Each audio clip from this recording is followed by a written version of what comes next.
Sonic's Green Hills Adventures Season 4 Chapter 16 Paradise.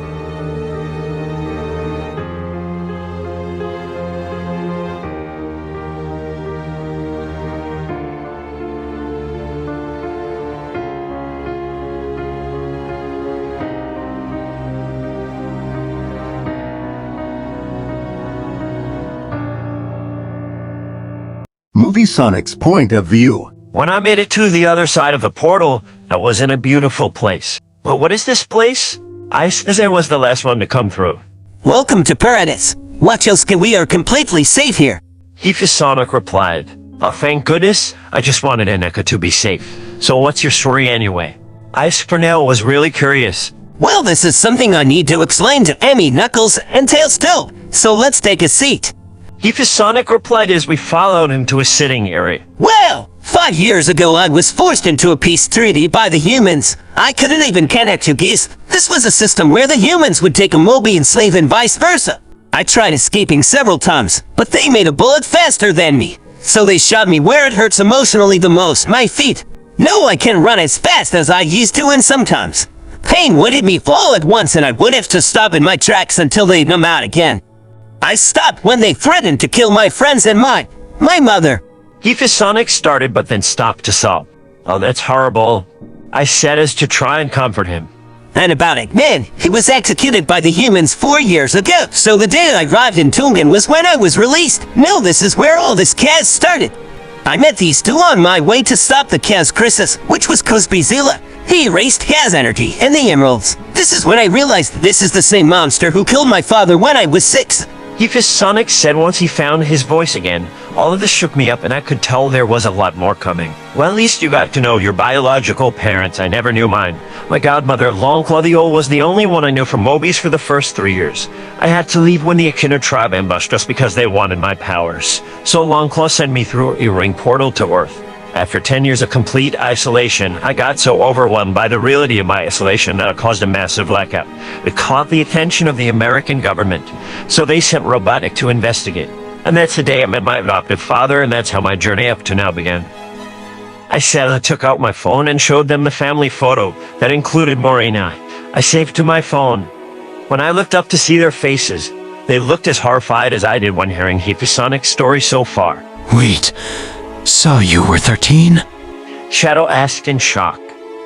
But it led to so many great things, like my family, my friends, my girlfriend Marina Melody, and even new powers. I replied reassuringly. Wait, what new powers? Hefis Sonic asked in excitement. When I touch water, I become a merhug. I replied happily. As in a Mobian version of a merman. Emmy asked with a sparkle in her eyes. Exactly, Shadow. Silver and Marina have it too. It was the day I met Silver as well, I said as I fondly remembered that night. Then Hefis Sonic cleared his throat. Fascinating, watch your scat, but let me finish my story real quick, please. Hefis Sonic said sheepishly. "All right, please continue," I said as I scratched the back of my head. So we had to fight you 3 because you were soulless. I almost drowned. The 3 of us defeated a water monster and were brought here by Anton. That's when we found out that the deceased god Hefis put pieces of his soul into us and we have a resemblance to the gods, so that's where our god powers came from. Bilo killed the other 2, they were his brothers. They all used to be really good until Sin came along and tore them apart. We were just recently sent on a mission to collect samples from a pyramid when we were ambushed by Zila. He turned my mother into a soulless and baited me into his trap. I lost control and he used my mother as a meat shield with timing so precise that it was unavoidable. I destroyed the soulless symbol on her hand and she turned to ash. She's dead. If only I kept better control of my powers, she would still be alive. That was what pushed me over these and became tainted. I used my connection with Shadow and Silver to use their powers. And yes, I'm so sorry for that. I never wanted to hurt you.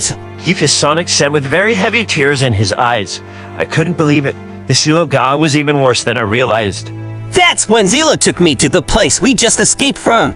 But guess how did you 2 end up in that trouble we found you in? Hefis Sonic said as he looked at Shadow and Silver. We came to find you and bring you back. Shadow started. But then Antoine got in our way and did whatever that was to us. Silver concluded. Oh, you were successful, I see. A female voice said as we turned to see a blow cat. Yes, we were so. So what did you need to tell us once we returned? Shadow asked.